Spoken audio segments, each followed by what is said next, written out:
Hey, fellow Demonos First. This is Zerko Kathos with Demonosophy and Beyond. Today we are talking about Azazel, or Azazel, however you want to pronounce his name.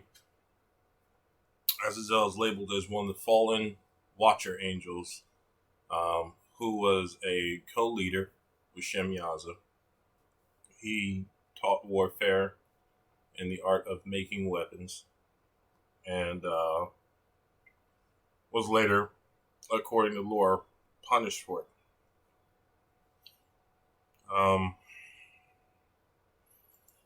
Now, I was encouraged to work with Azazel by the devil, told that he was one of the darkest fallen, and that he was like a fatherly figure. So what was my personal gnosis with him like? Well, for those who are interested in understanding what he looks like, that of course is going to differ from person to person. However, if anybody is familiar with the Tool Lateralis album, there is a picture that's very psychedelic that has a whole bunch of eyes, and it's in the shape of a silhouette of a man. We'll take those eyes and imagine a flood of those eyes. That is Azazel. He doesn't talk very much. I was told, and I've also seen in other people's videos, that the Fallen are not very chatty. So you're not really going to get a conversation out of them. However, when they do talk, if they do talk to you, it would be in your best interest to listen. Now, when he speaks with an authority, but he's different from other angels because he doesn't really come off as condescending to me. Like if you have a good father, when they speak, they may speak with authority, but it's in a way where it's just like, that what they're saying is for your benefit and not for theirs. I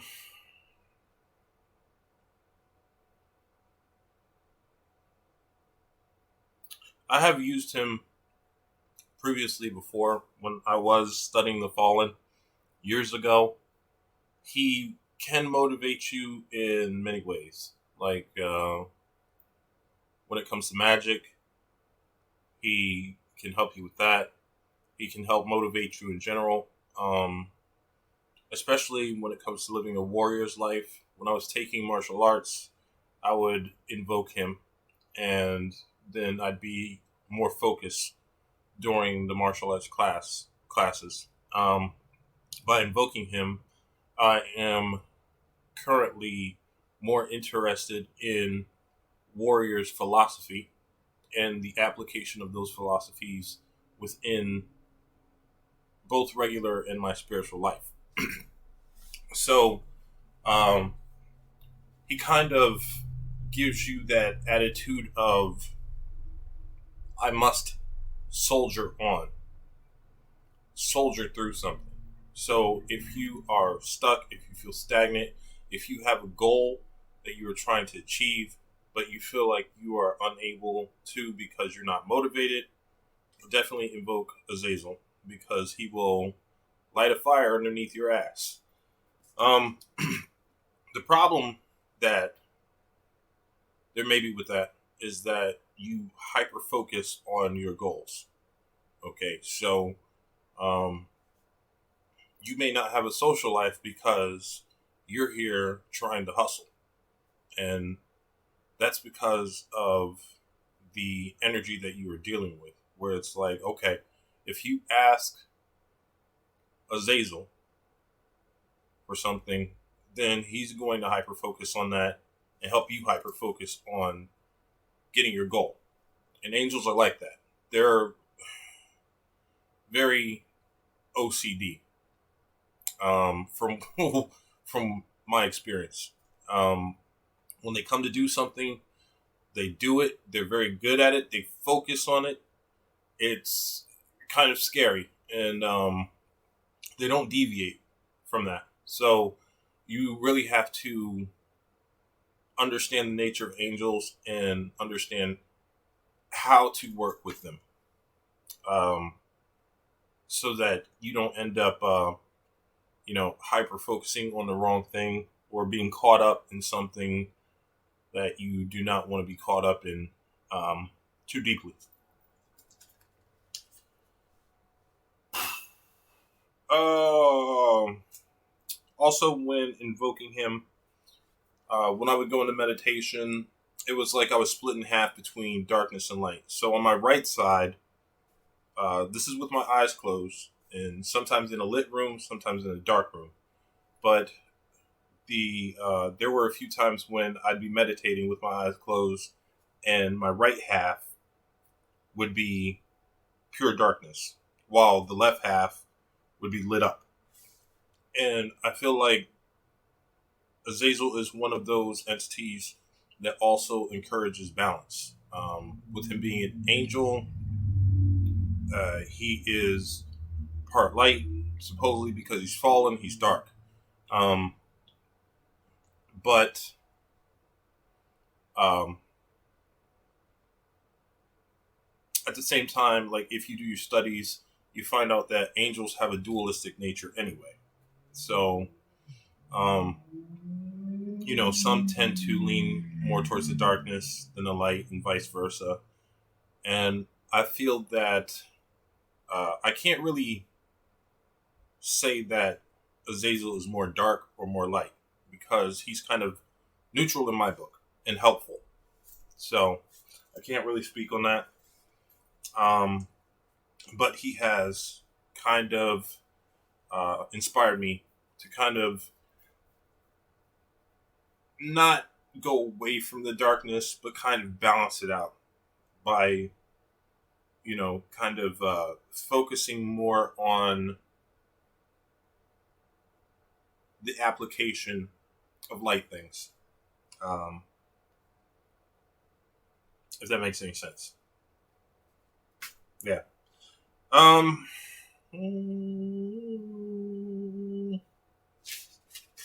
See what else I have on them. I'm just looking at my notes. Okay, so Azazel is always serious, as most angels are.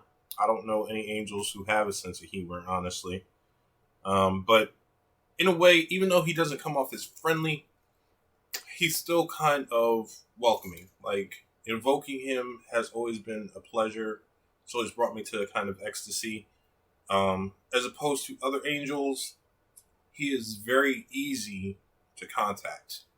I think this is due to his nature as a watcher. I feel that the angels that have more experience dealing with men are easier to communicate with and a little bit more understanding. However, they're still angels. So they're going to be stiff. Um, but I always feel welcome. Like, I don't feel looked down upon. I don't feel like Azazel hates me for what I am. And that kind of encourages me to keep having a um, a relationship with him and go deeper.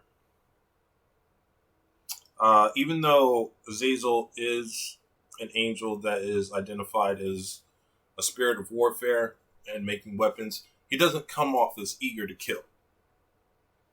Okay, so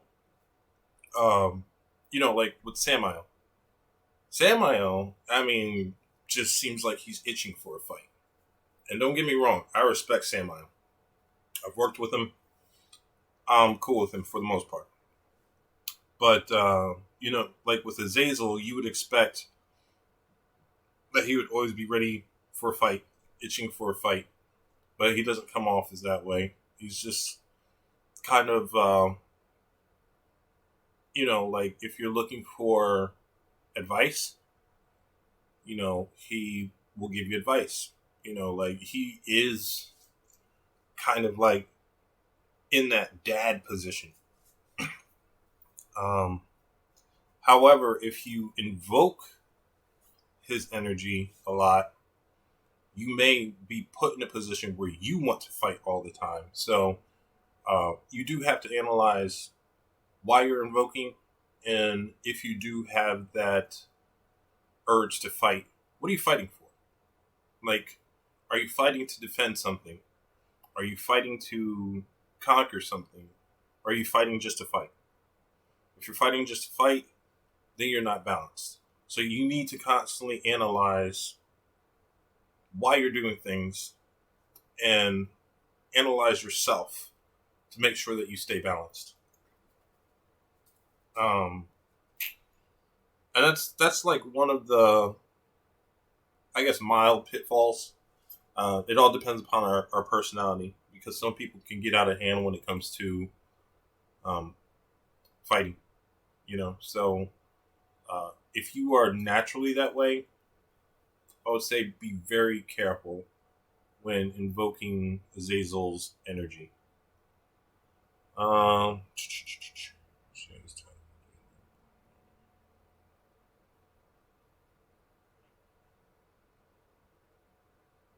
That's it. Yeah. Azazel's sigil. It's like the one that's his sigil, the one I'm wearing around my neck. And it's very easy for me personally. When I invoke him, I just draw up his sigil, use black candle, sometimes white, and use frankincense, and just call upon him. The good thing about working with him is that you can call upon him during the day. And this is good because with me working overnights, it's very hard for me to do my stuff during night. So it's good to have spirits that you can work with during the day. And then if you do have the opportunity, have spirits that you can work with during the nighttime. Anyway, I hope everybody's doing okay. Still working on my project, still working on writing. Just trying to, keep things fresh. I know a lot of people are watching my old videos, which is cool. This is good. I'm still trying to keep in touch. Like, if anybody leaves a comment, I do try to comment and keep up with people. And, once I figure something out, read a book, work through the book, I do a review, I drop a video. It takes time because, magic isn't instantaneous. A lot of it is subtle. And what I want to do is I want to be as thorough as possible so that I can educate you on the finer things in magic, so that you can either duplicate what I've done or just do your own thing and be successful at it. So be patient with me. I'm still here. I'm still doing what I got to do. And I'm still here for you guys. All right. So I'll talk to you later. Be easy. Be safe. Have fun. Do the magic.